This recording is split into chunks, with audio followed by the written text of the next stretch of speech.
First of all, I know this is not on your agenda. We have Lynn Johnson with the CAC report. Lynn? Yeah. Okay. Thank you.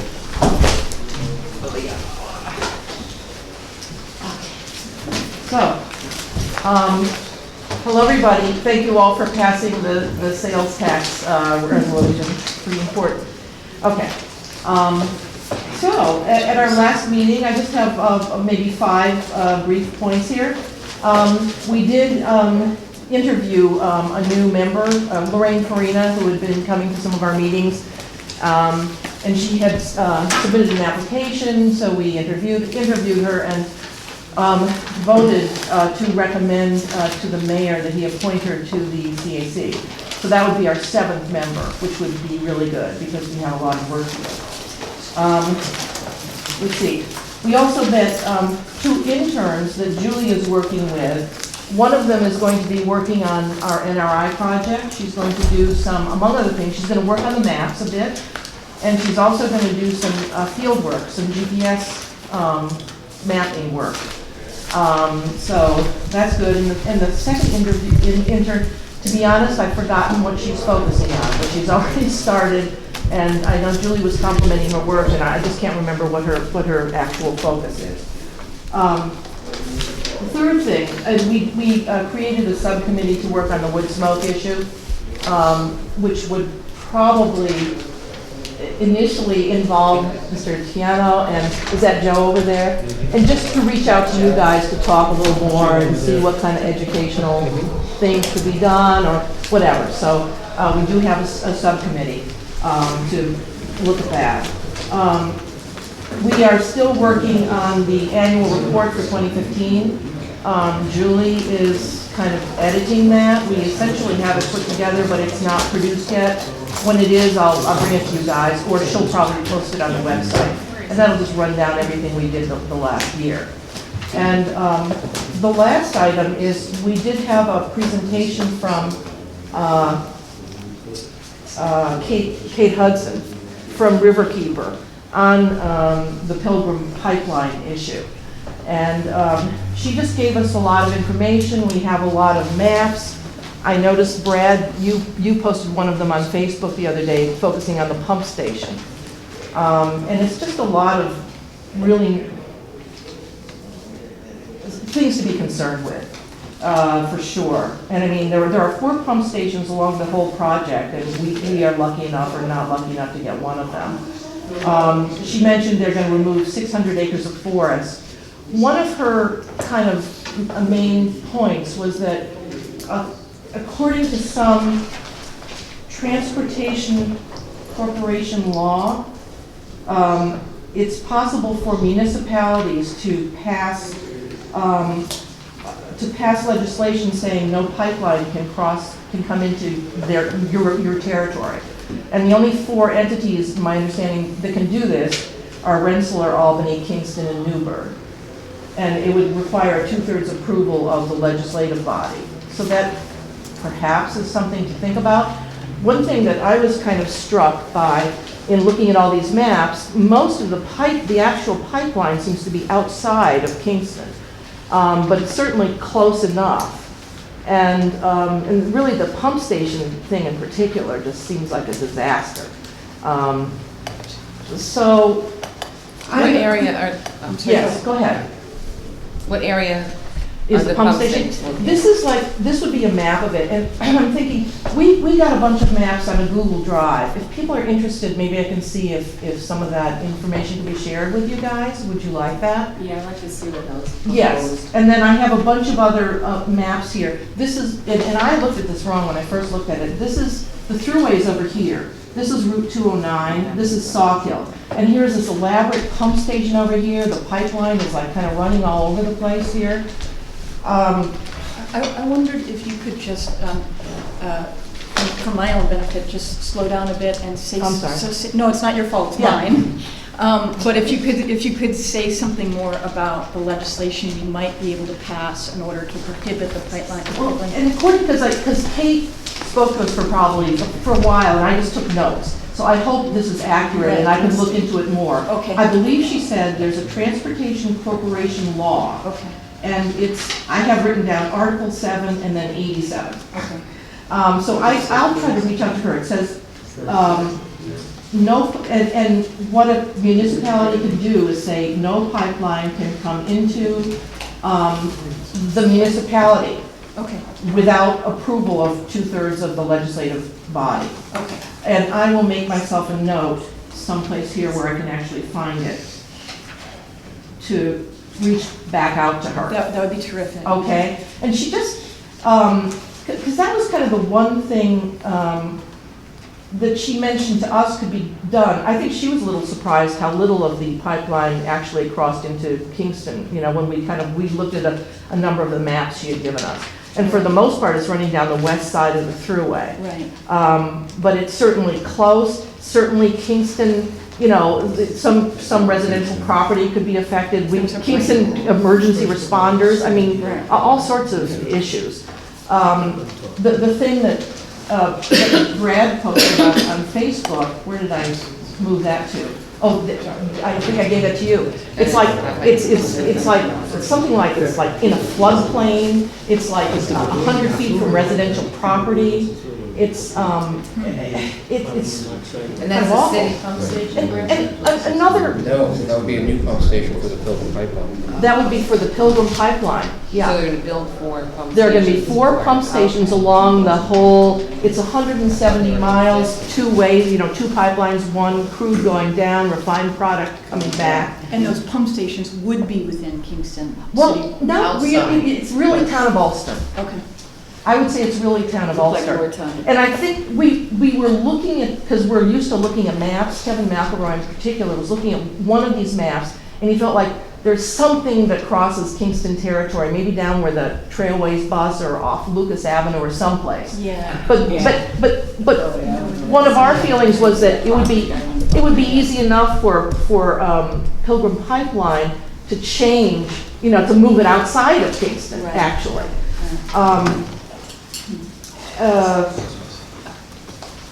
Trying to think. So we'd be affected in terms of all the services that would be needed if Yes, I mean, I something think went wrong, I think- and yet it would be I think just. totally, and I mean, if there were a leak, if there were explosion, I mean, you know, yes. I think there's no doubt that Kingston is affected, and it's considered an involved agency. But when you look at the way they're plotting it, I just remember the other major point that Kate kept making was how can an environmental review be conducted, or how can they sign off on things when there's likely to be so much change? Because it's a 170-mile project, and it's sort of like a moving target possibly. So she was wondering, how does that work? So she also mentioned FERC is not involved. I guess that's Federal Energy Regulatory Commission, because it's oil, not gas. They would be involved if it were gas. So, you know, I think we were very happy to get the information. I'd be happy, so I'm going to do 2 things. Find out a little more specifically about the law and or what allows you to make some sort of resolution. And the second thing would be to see if we can put the map someplace where you can all see it. I'm just reading that Socrates is now starting to talk about this. Is Kate going to go to Socrates and let them know? Well, I think that there's a you know, anti-Pilgrim Pipeline But they made it coalition. seem like it was like a ad hoc and not really, they're just I'm starting not sure. to look at the problem. Kate's been working with, I think, a lot of different, Okay. to some degree, she's working with individual property owners. Okay. well, Because, and I think it said like that 79% of the pipeline would be in the throughway right of way. That leaves 21% that's someplace else. And I think Kate Hudson and her group are talking to individual property owners to try to get them to deny access. Yeah, because there is all those properties. But I know she's being very active, and I guess her concern was also, I think one of the next things that's going to happen is there's going to be a draft environmental impact statement released, or a scope. And after that's released, there'll be 30 days to make comments and all that. So people are really trying to formulate their objections and comments like now. No. And I'm not sure, what else exactly the CAC is doing, because it kind of like, as you guys know, like, we've come to you and urged you to pass resolutions, which you've done, against the Pilgrim Pipeline, against the Thruway Authority as lead agent, co-lead agency. So we'd be happy to do anything you want us to do, but I'm not sure exactly what that is at this point. But I think just everyone looking at this information, it's just really quite alarming. Okay, are you gonna disseminate that to us? Would you, I have this information, so why don't, disseminate what? The information you have. Well, she asked for the Maps. legislation. I have the map. Let me give you, how about if I just give you right now? Do you want me to leave my Yeah, copies of the great, maps? If you don't And mind. it's a little hard to, they're a little hard to look at, but once you get the hang of it. So I'll leave all that because I can recreate it. And I'm going to see if we could get the information put up someplace where you guys would be able to look at it. Are there, I don't know if Kate knows this or not, are there any other municipalities where something similar is going on? Are there in an analogous situation where we can look at what they've done in response to a pipeline that almost came through, that would affect their city services? New That's a Jersey, good they always got question. pipelines. You know, I think the only thing she might have mentioned that night, and because the pipeline is going to Linden, New Jersey, she said something about someone, and I'm not sure the entity, had passed a zoning ordinance in New Jersey that prohibiting a pipeline that delivers no product. Because that's the other thing about it, is like, you know, this is all risk and no reward. This oil and refined product is just, you know, it's traversing this pipeline where it's not going to come to us and we have no benefit from it. So I believe somebody passed that. So, and that would be, say Lynn, that would be item number 2. I will ask Kate. Okay. Yeah, they're trying to sell it, there'll be less coming up the river. That was the. And there's absolutely no, That was the new. Right, exactly. yeah, I don't think it's going to affect barge traffic or train traffic or any of that. So we don't It's not going to help anything. Yeah. Well, they're just trying to spin it. So, Okay. Okay. Any questions for Lynn? Just have one. On the subcommittee for the wood smoke, is that set already? Are you taking like resident, because I know someone that might be interested. well, I think the subcommittee is pretty much CAC people, but I'm not sure who are you, because I know you Just had a mentioned before. constituent that they might want to be involved. If it's something where there's going to be like regular discussions, they might want to be involved. And I don't know if they will or not, But how about, because I'm not sure if it's on our next agenda, shall I reach out I'll to be you? Or in you touch wanna with you. I'll talk email to me them, that and then if they're person's, interested in. email me that person's information. Okay. And then, you know, we Yeah, could that let way them they know can the hear it next time it's going to be directly. discussed. I can't remember if, I don't think it's set yet to be Okay, on our I'll next get in touch agenda. with you. Okay. Okay? Anybody else? Okay. Thank you. Great, thank you. Thank you. Okay, let me give you, I'll give you some good news here. You can cross number 4, number 5 right off your list. All right, number 1, number 1, there's a letter attached. Actually, Mary Ann, you know about that, about 95 First Avenue. Okay, I already talked to the chief, and he said they already talked to you. Dan has a lot more information than I do. Okay. I mean, I thought it was all clarified. There's really no information No, other than the right. fact that building safety deserves a medal about Right. that, other than complaints. I mean, Yeah. I've been working on this for basically 2 years and, you know, have shut them down. Everyone on this letter knows full well what building safety has been doing. They've been interacting with building safety on a regular basis. We're a little confused as to why they're sending a complaint in, you know, in a situation where, you know, there was, you know, effective interaction, you know, intervention to, you know, address the situation. Yeah, I mean, it seems like we've already been addressing it.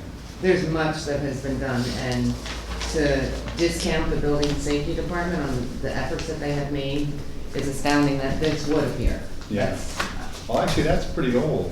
I mean, December. that letter goes back December. December. Yeah, but the efforts to- to address the situation go back almost 2 years. Yeah.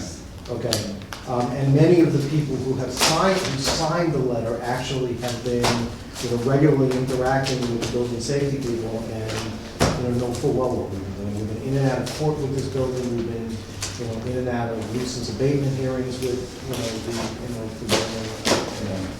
I mean, the only thing I can imagine, this was an ongoing problem that everybody got together about, and I think the fact that we haven't been contacted again, everybody must be good with the situation. Chief said there were a couple of arrests made there. So I haven't heard anybody, I haven't gotten any calls. I'm sorry. Go ahead. Could this fall under some kind of nuisance abatement law? Yes, Well, that's what I just said. I mean, we have It's- addressed this through the Yeah. nuisance abatement Okay. law, we've Yeah, addressed right, this sorry. through the building code, we've addressed this through PD, we've addressed this through DSS, we've addressed this even through the ASPCA. Every possible, and it was all, ultimately effective, and the building's been shut down.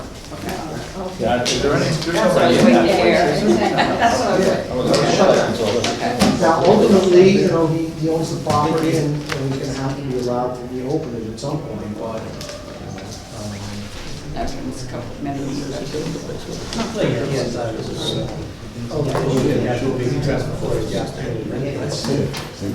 right, so I think that's as far as we're gonna go with that. Okay, very good. Number 2 on your list, we have a resignation. I don't know the gentleman. William Bilge has resigned from the Board of Assessment Review. I don't know if anybody knows him. Bernie? Yeah, he's moving out of the district, so he can't serve. Okay. All right, we appreciate his service, but his resignation is in. Yours expired too? The term expired, yes. Yeah. His didn't expire, he moved out. Oh, he resigned. I gotta sign it. Okay, I'm gonna move a couple things around here. We're gonna jump to number 6. I know why. We're gonna get some information, and I know it says All right. Dan Kunzelman on the, but you are not Dan. I am not David. we're here. Dave, sorry, not Dan either. Not a gentleman, This is yes. Dan. All right, Danielle. wherever you're comfortable. I can do it. So my name is Kelly Formoso. I am from the American Red Cross. I'm a disaster program manager. I serve this area as well as Dutchess, Greene, and Columbia counties. I have some information about Red Cross services that might be helpful to get some background about what the American Red Cross does. Everyone knows we help, they just don't know how. I know, I'm a member. Great, thank you. We appreciate your service. One more, and then we're good.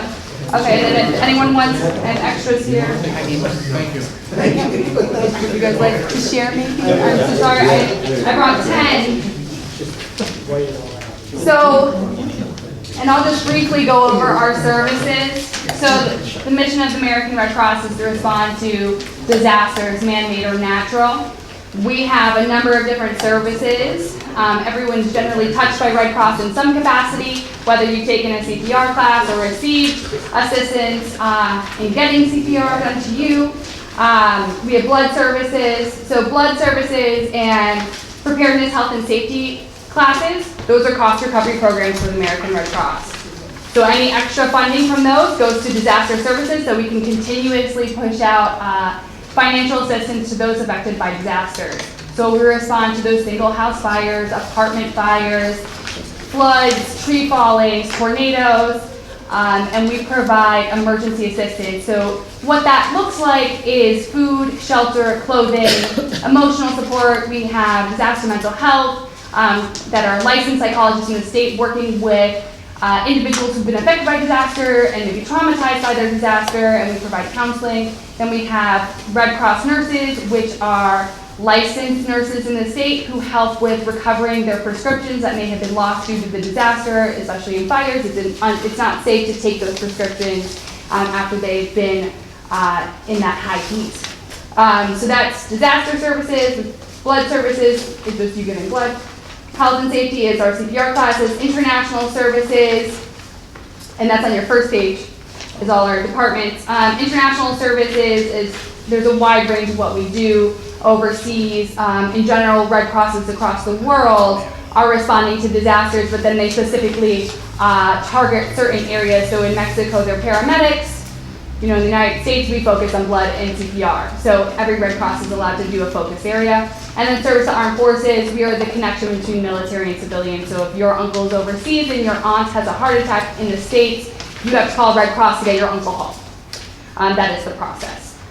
It's obviously a little bit more paperwork than that, but that is essentially it. So on the second page, you have an infographic of basically statistics from FY14 of how many people were assisting. Disasters are on the rise. I think where you specifically are probably interested in is page 4 on the Red Cross. It's the premier emergency relief organization, but specifically what are those disasters that we're helping with? So over 57,000 fires annually, over 700 floods annually, 102 tornadoes, 404 explosions or hazmat situations, 81 blizzards, and 4 hurricanes. Now, the past few years, we haven't had really those large-scale national disaster responses like Hurricane Sandy, Hurricane Irene. So we've had 2 years that it's kind of been a little bit nice and calm. I know. I'm well aware that it probably is coming. But this is what we do. These are our focus areas. And this is how we give assistance to the community, is through disaster responses.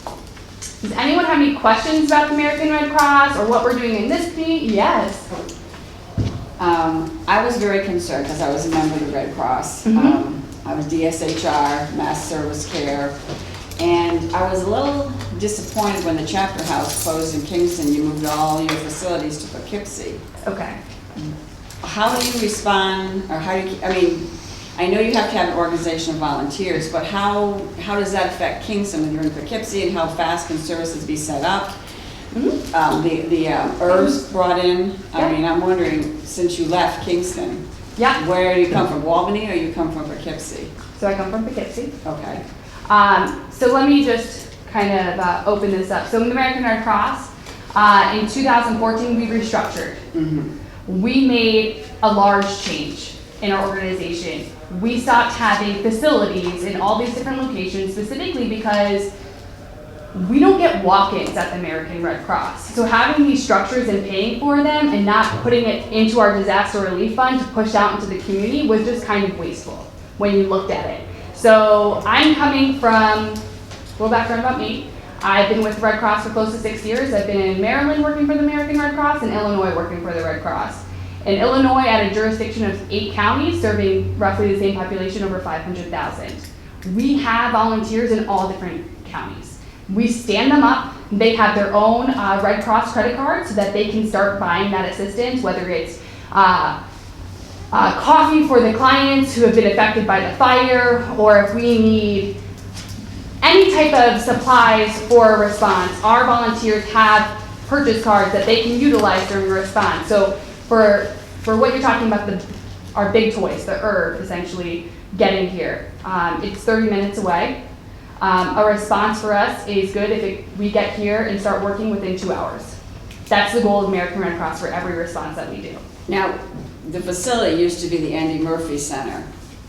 We are working in the process of working at it. Where is the location? Have we designated the City of Kingston for a mass evacuation center? That'd be that fire department, wouldn't it? No, I thought it still was. Yeah, it's still Is it still, but even if it's under construction, I mean, I thought, yeah, it's still the center.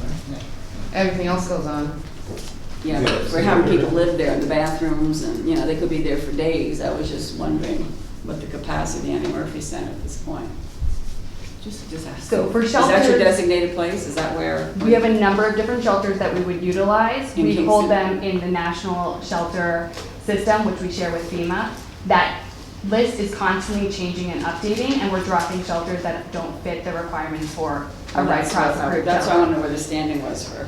For that, to be honest, I have not looked into it. I can look into that property specifically. But generally, if we're gonna open a shelter, we are going to put it to the closest shelter to the affected population. So even though we have shelter agreements with community organizations, churches, I mean, you name it, we have it, that doesn't necessarily mean we would use it. we would potentially back into a different shelter that was closer to the vulnerable population to fit their needs, because if you have a large disaster or an evac, it depends on if they have, transportation. And so there's a lot of different ways we work the responses, but we have shelter agreements in this community. I was just wondering You're- if you were, I just was curious what the, is it?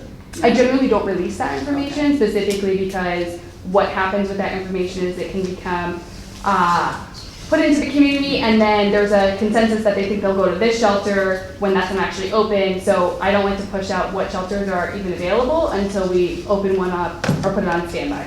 I just want to be sure you have one, that's what I'm just checking. Yes, we City do. of Kingston, okay. Okay. Yes. I appreciate what took place in Illinois. Mhm. What is today that you do? How many counties do you represent? I just represent 4, so I do Dutchess, Ulster, Greene, and Columbia.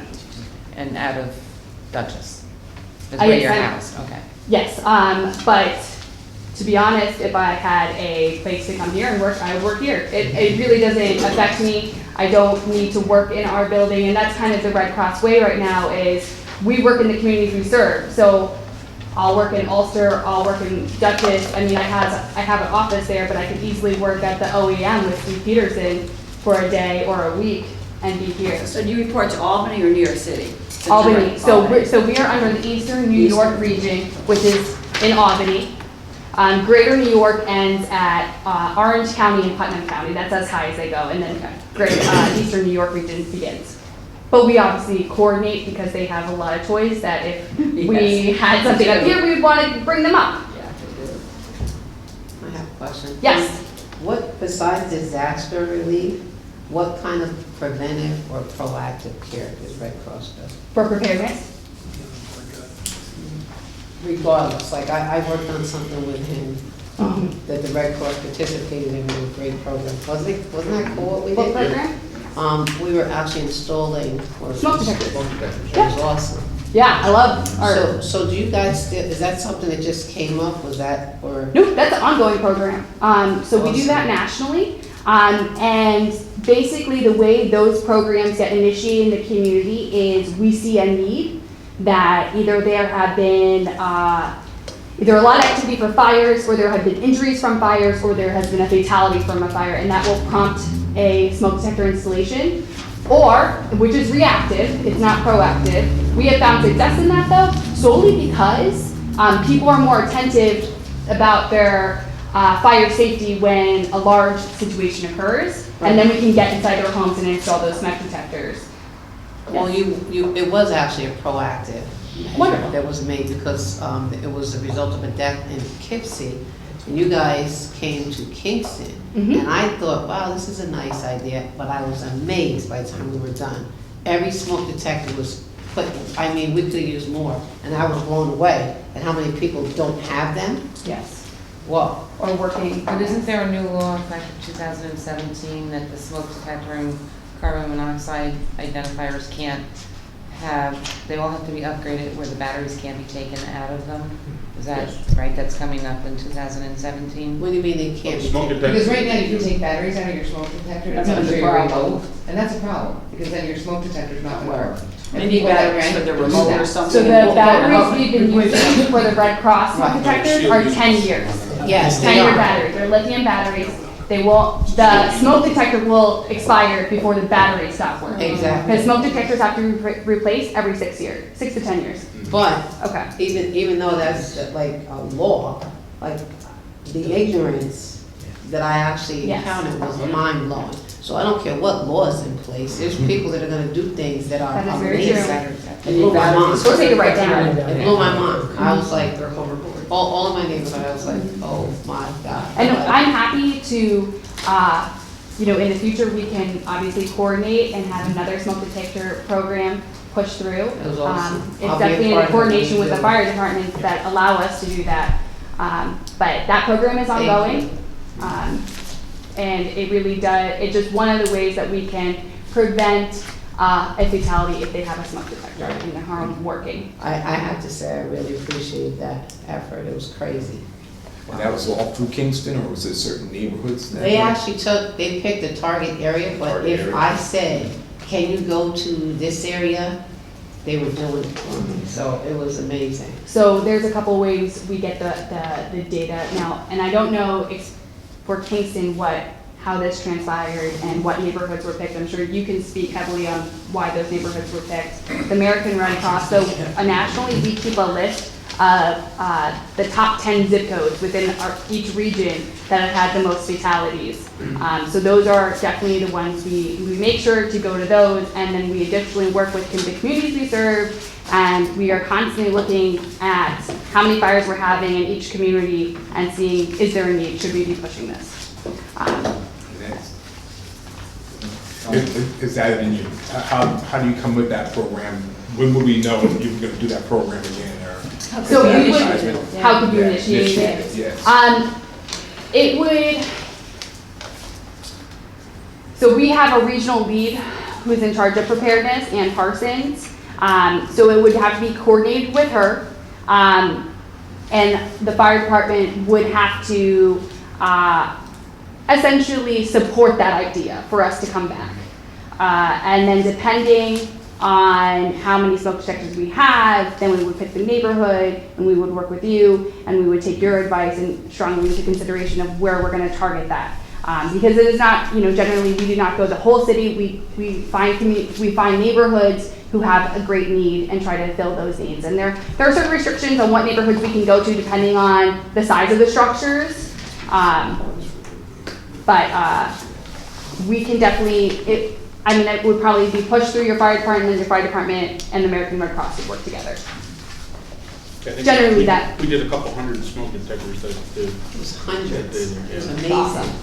And we walked Boy Scouts. away, which I need to thank you. Yeah. So the fire department would have to initiate this through Ann Parsons? It was a That's- two-part thing. Yeah, so it can come through reactive if something major happens in the Oh, I see, community. a major, okay. Or if the fire department sees that there is a need, then they would connect with us and we would then initiate. Brad? You have something? Yeah, I just want to thank Kelly for coming up to Poughkeepsie tonight. And she was essentially pinch hitting for David Kunzelman, who was on the agenda, who I met with last December with the regional director, Laurel. Sure. So, and I'm glad we're talking about the smoke detectors and that, and bless you. There are many levels of disaster preparedness and emergency response, and I'm glad you're here tonight, Deputy Chief County, because President Noble informed me that I was unaware that you've been, going down this road on preparedness. And the reason I reached out to the ARC initially was because I'm interested in things like the boot camp and raising community awareness on the kind of Well, he's what's amazing. that? I'm sorry to interrupt, but he's amazing. Yes, he is. Yeah. So every day, these trains are barreling through Kingston, and they're carrying chemicals and oil and so forth. And I've seen we've all seen the horrific images from Lac Magentic in West Virginia and North Dakota with these explosions and fires. And so that was a thought was, were that ever to happen in Kingston, what would the response be? And I thought that, a combination of Kingston Fire Department and first responders and the IRC and people in the community understanding what to do in that case. So the goal or the intent was to design maybe some workshops in the spring or into the summer, where a couple of workshops that anybody, the public at large is invited to, and have you guys and the American Red Cross come in and give people a primer. So everything from smoke detectors on up to something catastrophic. What do you do? How do you respond? So I just wanted to let folks understand. That was the genesis of this is because we're faced with these oil trains on the level of different from a home fire, but Yes. certainly a disaster. That was the idea here. So thanks again for coming, Kelly. I can speak on just what a response looks like, just to give you kind of what incident command does. I don't know if you guys have a good firm understanding of incident command, but essentially your Office of Emergency Management, Steve Peterson, would open the Emergency Operations Center. The fire department, as well as American Red Cross and a number of other agencies would be activated. We would then fill our position at the EOC so there would be communication, and then we would coordinate our responses. So I would know what the fire department is doing, they would know what I was doing, so that we can make sure that the client's needs have been met. Now, the American Red Cross, what we do during large events, primarily is feeding and sheltering. Those are our two goals. Now, fire department has their own priorities. EMS has their own priorities. We're all working together, but that coordination for an rail derailment, for an explosion, all of that would come from opening the EOC, activating us, and then we get our marching orders essentially from the EOC. Now, is the Salvation Army, at one time was involved because they provide clothing in case it's needed, like homes are destroyed in a mass. Are you still aligned with the Salvation Army? Because we were at that time. They came in, because you don't do clothing. Red Cross doesn't do clothing. Well, we give them a credit card so that they can go purchase their recovery, or their That's fine, but clothing. if you're in a shelter and you have no clothes, there's no stores, the Salvation Army used to come in and bring clothes to clothe people. Do you still have the alignment with them? And a major disaster? So nationally, we are always, Salvation Army and Goodwill are partners of the American Red Cross. And they would stand up and, depending on what they have available, would participate, but I can't speak for their organization and what they would be able to perform or what they're written into the emergency operations plan to do. I can just say what we are going to do as the American Red Cross. And as for people who do not have clothing or shoes or for their prescriptions because of an incident like that, then we would transition into the financial assistance and give them the credit card that would be for their family to go purchase their immediate needs, which we say is clothing and food. Now, if you guys are, one of the things I'm going to leave you with for a preparedness aspect, because you had touched on that, is we have Red Cross apps. So one of the ways to find out what shelter, this is the last page and the last box, essentially. We have Red Cross apps. They talk about all different disaster responses so that you can prepare, then respond, and then recover. It has all the information on each app. They are free to download. One of the greatest features of this app is that it will show all open shelters across the United States that are Red Cross. So it will give you the proximity to the open shelter. So this app essentially connects to the national shelter system that we share with FEMA, and when we activate a shelter, it links it to it so that it's instant and people know exactly where to go if they've downloaded this app. Now, we obviously push this app when there's an event happening so that people download it, but it's something that you can push in the blue sky period. There's apps for floods, tornadoes, and then there's one all-encompassing app for any emergency. So I encourage people to download it, especially if you want to get prepared, get informed, and then utilize it if you want to come to one of our shelters when a real-time event occurs. But essentially, I coordinate with the Office of Emergency Management on all of our plans and how they would roll out for all different types of hazard situations. I have some cards that if you guys would like. Does the app notify you of an emergency? The app is linked with the National Weather Service, and so if you allow it to find your location, it will notify you when there's a tornado watch, tornado warning, flood watch, flood warning, and then you can find out what those mean. The general public, unfortunately, doesn't know. It is confusing for them between a watch and a warning what that means. Here's my card. Feel free to connect with me at any time if you'd like to request a preparedness event. We have programs that is funded through Governor Cuomo. It is a preparedness program that is free to the community, and maybe that would be a first step and see how much of the public you get there. And then if we want to specialize and go into specific disaster responses like a train derailment, because I know that there's a large population who's at risk here. We could always roll into that, but essentially they're not going to be sheltering in place. They're going to be evacuated, and then what kind of and that's really creating a go kit to go to our shelters or go be with other family or friends in the area. But Any other questions that I can answer about So the to Red get this Cross? app, you just type in Red Cross and the Yeah. app comes up? Okay. And then there's tons of them. So which one do you, So if I was Ulster County, and if I was downloading an app, I would probably do the flood app if I were you, just with your history. But there is a Red Cross emergency app that covers all. But it's up to you which one you download, but they all have access to the shelter information. It's like the last tab on the app. Kelly, we appreciate you being here. Brad, thanks. I think it's great. Every once in a while, we need a little reminder. As you say, it's been a while since we've had big emergencies, and you kind of forget what's out there. So it's nice to keep these things fresh in our minds. Yeah, and you're glad to do I anything. was just gonna ask, and I don't know if We this did that. applies to you. I think we did or- that. yeah. We did very good. Yeah. But how, do we, I mean, we had command center. I guess I wanna know, do we ever have dress rehearsals, so to speak, for? Yeah, you have drills, they have drills. But what about for like a training derailment, the need for mass evacuation? So how familiar are we with those plans? Is that something you guys are very familiar with and you could put in place? And to what extent does the public have an informed? We have prepared plans for if we do get a derailment within the city limits, depending on what area it is, what would take into effect there.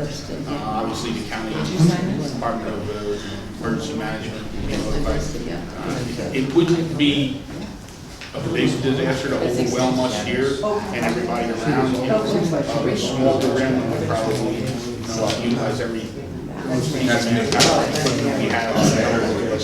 Maybe just imagine a large scale derailment happening. You would be getting agencies in from maybe as far away as Albany, down in Westchester County to come up and support us. Okay, so you guys have familiarity with that? Basically, all of our updates include scale up. Okay. So from the large incident to a national incident, we always have the scaling, so that it will go local, then regional, then state, then next door states, then divisional, and you work similarly at how you scale up. Okay. So, yeah. Okay. Okay. Kelly, thanks. We appreciate you My being pleasure. here. Great. Nice meeting you all. Nice meeting you. Okay. I was gonna move the, where did Tim go? Tim Wiedemann was here. I was gonna, it's his birthday. I was gonna let him jump ahead. What was his? Let's have a birthday party, right? What was I his? just wanted to give us a little. It was Jim's birthday too, right? What are you, Yes. 25? 25, 26? 26. What is that?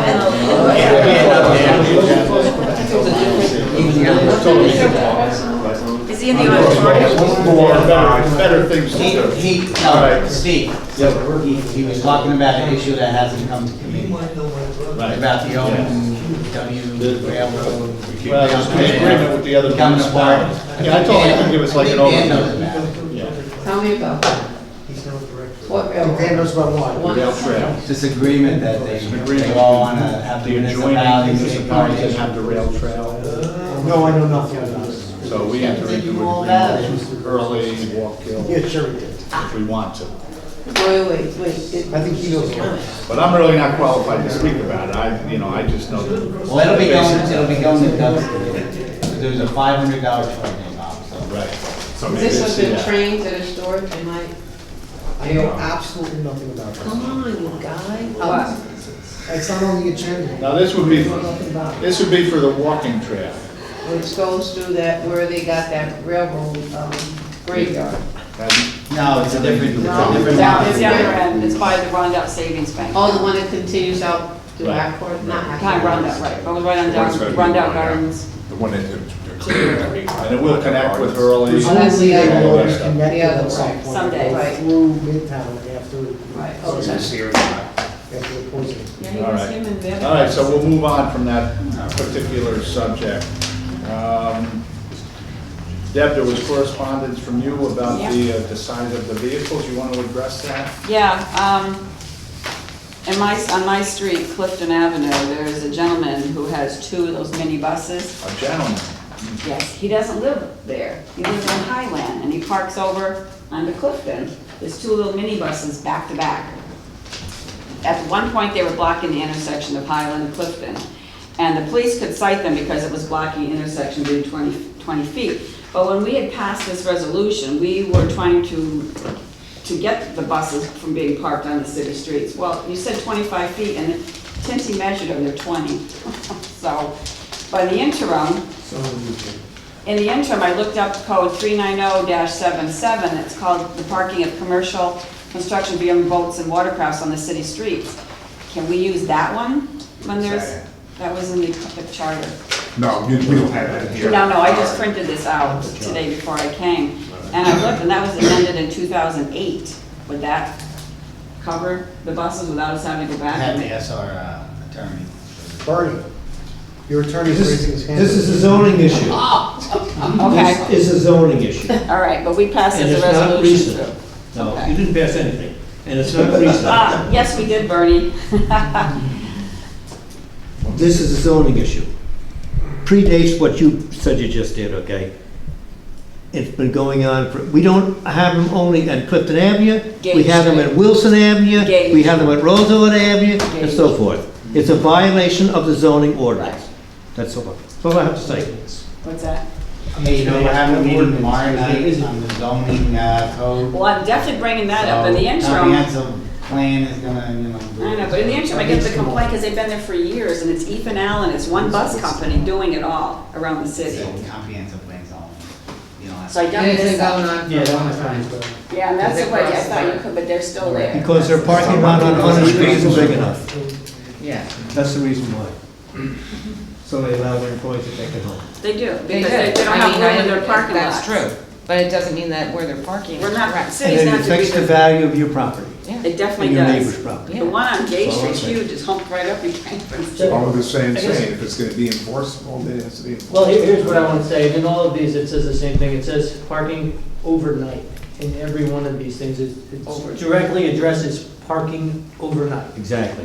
not during the day. So during normal business hours, whatever. But they're there that, overnight. they're there. Yeah, I mean, I know these are. Yeah. I didn't actually know that they were until recently because I thought they were, it's a husband and wife that I got to drive them. Yeah, one of each. We've been in contact with Alan. But they're still there. I know, and unfortunately, I think they feel because they haven't been ticketed, they're doing something that's not okay. Unfortunately, it really has to come down to, again, these all really deal with overnight. And if that's the case, I guess. No, and it's not only happening here, it's not like buses. I mean, they deal with commercial. So what can we do? What can we do about Yeah, this? that's why I know, mean, how can we enforce contact this them. now? Because How Tinty do we said enforce it? he did what he could because they got him past the 20-foot intersection. Right, which is making it so that it's a safe distance, people can see the intersections, which is one of your, the thing is, I mean, if it's becoming an encroachment into the road, so people can't get around it, that is a zoning issue, but I can write them up for it, there's no fee at that point, and they can do it, and each infraction is a new write-up. There's no fee. So, I'm not sure how you guys change it so I can just cite people right on, like, I know DPW can cite you for garbage on your sidewalk, I can't. Yeah, that's So what, as far as that's why I zoning wanted goes, I to. don't have.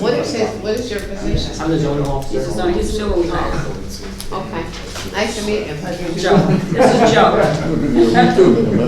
So I want to know what we can do so they can have the authority to ticket them, and do we don't have a fine attached to that?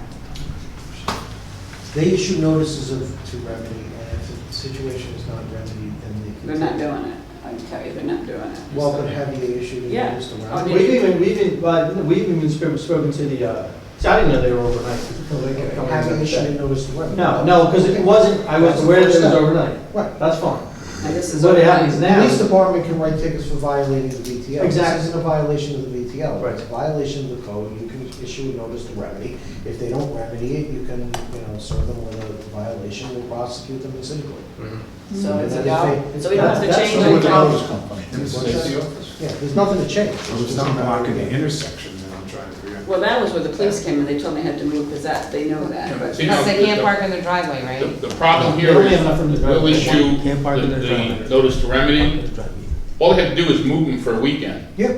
Now they can go right back after that, and then we gotta give them another 30 days to remedy again. They can keep doing this continually Make it a for progressive. next Can we make it? 29 days, basically. Well, where should Move they them that park? last day, Well, not, they don't Are get they, fined are they, or are they feed. city buses? No, And then put it right even back. Allen's buses, they tell the Mini police to keep buses, them mini home. buses. Not park them. Well, no, the ones that are on Clifton, they aren't minibuses, they're in between a minibus and a Right. full school I think it's bus. a 16 passenger Yeah. bus. One of There's those certain- small ones. yeah. And then they have the higher ones for the handicapped, they go up a little bit higher, like the ones Most on of the small Gage. ones they have, they hold 20 kids or You 10. can't get by on I think Gage they- Street. 41 It's like feet a as he disaster. parks it behind his car in the So driveway. these are people that Parking work. lot. Yellow. Mhm. They're bus drivers. They're bus drivers, they're employed by Ethan Allen, they So send they the don't bus have home to with them. go, so why don't they have a parking lot for those buses? They don't have enough room. They do have a parking lot, but they were told they could take them home. Right. And they could park it on city streets Right. and city property. That's how it all started. I think it's kind of a perk to the employees if they don't have to drive back to work. Yeah. The bus home. But unfortunately, they take up spots for people who don't have driveways on the street. And then they park on streets that's not even theirs. That's my problem. All their insurance companies. So Joe, what should we do for you first? Is this, So how give can you we- notification of where these things are? And Yeah, you that's can the keep first. calling them in, and ultimately, I think most of them are gonna end up being eaten out, and the violation goes to the company, right, the driver. They're not progressive fines, like when the dog catcher keeps your dog and next time you bring it goes up higher I and would higher. love. Just like Whether or building not it's safety when there's a progressive, yard violation, they fine is up to go the out and judge. we, It's well, you that's get. what is the minimum of a certain. You know which houses are It's the same, you know, the judge is not, you know, good point. Does it say that? I'm just trying to, because I mean, either. Listen, in 5 years, I have never had a proceeding in city court involving a, oversized vehicle. So obviously, the complaints have not been, all that frequent, and it has never gotten to the building department. If it had gotten to the building department. They were told not things to would be enforce fine. it, Dan, that's the reason. Bernie, Okay? thank you for that opinion. I'm telling you, in 5 years, I have never had. You might not have, but I can tell you that they're told not to enforce it. Joe, have you ever had a complaint with regard to one of these vehicles? Deb and I have been Other talking than about the- it, no, other than. Okay, fine. And that, like I said, we followed up, I spoke to, Yeah. what was his name, Tim, I think is the guy I spoke to, who was running. I mean, the building department is complaint driven. When they get complaints, they address them. They haven't gotten complaints. So they can go there every day and keep giving them a ticket because they're there overnight. So he can go Monday, and go Tuesday, and go Wednesday, and Thursday. So I'm just trying to, I want them off the street is what I want. We don't issue tickets, though. No, you We- say. We would give them basically notice of violation. Right. And by the state law, we have to give them 30 days of remedy to fix it. They don't have to move it right away. They can wait until the end of that 30 days and then move it for a weekend. Yeah, We so go we back and gotta, inspect, after the 30, it's not there anymore, so okay. that's what I'm trying to remedy. They How do we- remedied it, but then they can go right again and do it again. Well, they only have to wait a weekend, right? No, There's no stipulation in the law. Send out the notification, see if that changes it. No, the thing is, the way the notice of remedy says that you have 30 days in which to comply. We will be back to do an inspection when that 30 days is up. And if we find, the buses are still there, They've been there. now they can go, we can take them to court and the judge can impose the fine. That's a little too long. for If the somebody. buses are no longer there, when we go back to re-inspect, we give them a letter that they are in compliance now, and there's no violation anymore. We take it out of the computer, the whole bit there, And they start over. and next week they can go and do the Right. same thing Right. again. And we'll go out and inspect, oh yeah, the buses are back again. There's a We gotta give them loophole. another 30 days. My That's what question the is, state says. how do you guys know if the bus is overnight? That means we gotta pay to go overnight? If the Tell you bus is ACA. overnight. KPD will know. KPD, all right. Right, because they're out. So we have to have KPD and we drive past there, they notice that they're overnight. And Joe made the attempt to talk to the owner too, and he blatantly, they're there, they're still there. So, I'm just trying to find a way we can get rid of it so we're not repeating, they're gone once and for all, done. So, And do they know that there's a loophole with this notice remedy? Are they savvy enough to? Well, they will now. Thank you, Jerry. Thanks, Jerry. I I mean, you might serve them one and they might get scared and, you Well, know. that's, we've been doing that as well, I mean, Yeah. sort of like. That's usually what happens We'll in serve all it. of the zoning code violations. Right. The violator doesn't come to city court and say, oh, well, I have 30 days. The violator comes to city On the court. 30. The judge tells them to stop. They say, okay. That's what happens. so I'm asking you, how can we avoid that? It's one, boom, it's done. And again, Deb, I'm not hearing from anyone else, that this is a significant problem. it has never come to my attention, it's never come to Joe's attention, except when you brought it up at the council. I think there's I a even brought it up when significant we- problem, if you, there's a significant problem when you talk about amending the code to address a specific situation. Okay, targeting legislation for one particular individual is really problematic and, leads to significant litigation. Because then they challenge the code. What needs to happen is if this reaches a level where the building department is receiving complaints, the building department will address it within the language of the code the way it stands. But I'm not hearing from the building department that they're getting complaints. And I know this is probably gonna be a very silly question, but has anybody addressed this with Ethan Allen? Yes. Yeah, he talked to him. And I shouldn't, if I knew this was gonna come up, I just, we were You talking talked about to it him first. like 100 times, like. No, he's been, Deb's talked to him, I've talked to him, and I got the email The from police? Tinty's dealt with him. Tinty's so- dealt with What did they say? The same thing, it was, so I don't know if Tinty was where he's parking overnight as well, but, they went and measured it, it's like, I'm far enough back as per your county, your chief police chief, what we're doing is okay. So during the day, that's true, as long as they're not blocking the thing. I think maybe if you guys were gonna address this in legislation, maybe go off the sides of the street or something, might be the best way to do it. You can't park inside It's the same. vehicle on a small street. But Because have you we don't wanna ever change issued it. a notice? What's that? Have we ever issued a notice? No, because the first time we went about this, we actually contacted the company, he said he would look into it, they had the police go check, and the police said that's fine. So at that point, that's where they left off. Okay, so it sounds like Dan's saying start with a notice. Yeah, no, that is the place to start, and like tomorrow, I get to do it, because I don't have a problem starting with the notice. Just trying to help Yeah. here. Yeah, start with a notice. That's fine. Yes. Yeah. I'll be calling. Yeah, you know where they are, those two? Yeah. Yeah. Cars can't get around them. Definitely emergency vehicles either. But I haven't been getting complaints from the neighbors on the street, though, neither. They haven't been calling me saying that there's a problem. Yeah, but I think if it's a problem that they can't get around them during the day, that has to be remedied by the police at that point there. I mean, that literally can be remedied, if they're creating an issue where they left no traffic. That is a concern. but it also costs them the value of your property. They got big yellow buses parked out in front of your property. That was, oh my That's God. Are we all done with that subject? Thank you. All right, hey, you guys want to duke it out and see who goes next? I know Brad will be very short-winded, right? He always is. What are you talking about? Let's finish with. You're on. All right. We have two things left. We have the continuation of the Glen Street discussion, although we were hoping Chief Brown was going to be here to share with us, but he is on vacation, I was informed. So, Brad, are you continued? Silly question. Well, I've been talking with Chief Brown, and he's reached out, and of course, there is, Chief Tinney did place a machine, a speed volume machine. So, Oh, he did? I didn't know. yeah, but it's not located where I was hoping it would be, but it's on Glen Street. So we're still ongoing, and we're gonna come back. When he's back from vacation, we'll sit down and meet. So we'll be back on for next month, you think? Yeah, I'd like to. Okay. do that.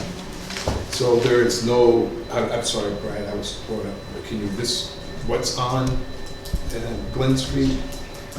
It broadcasts your speed and your. All right, so they got these little radar. Yeah, whatever you wanna call it there. the issue is not just speed, but also volume and commercial traffic and, Correct. employee traffic and everything that's related to the Golden Hill nursing home and rehabilitation So center. it's still traffic going through there, and there's no, that hasn't stopped people from still traveling through that little section that we were talking about last month. I couldn't say. How long has that been there? I think a week or so. 3 weeks, I'm sorry. Been there 3 weeks. 3 weeks. Have you noticed any relief? What kind of relief? They Slowing slow down? down when they say the thing until we're going up the hill, and if they happen to come back down the hill, they speed. It's everywhere. Yeah. So I'll take it as a no, right? Blackwood. Hasn't, Oh, that signal thing. I'm just still trying to figure out from last week, and this is ongoing before I got on here on the council, that what other remedies have we tried, and why are we not just putting no traffic. Why can't we put that sign up there? Well, there No- is a- No traffic except for emergency. There is a no through Oh, traffic is it? sign, but that's not really solving the issue, because, you know, the traffic that's in question is the traffic that is, its destination at the top. So they, arguably, they're not going through to go back down through the Golden Hill complex down to Boulevard. They're going to their destination, and then they're leaving from that destination down Glen Street. And that's wrong because of speed, is that really And what then it's? now- What's wrong? down to? I just Speed, want to volume, make, I really want to narrowness. emphasize a point.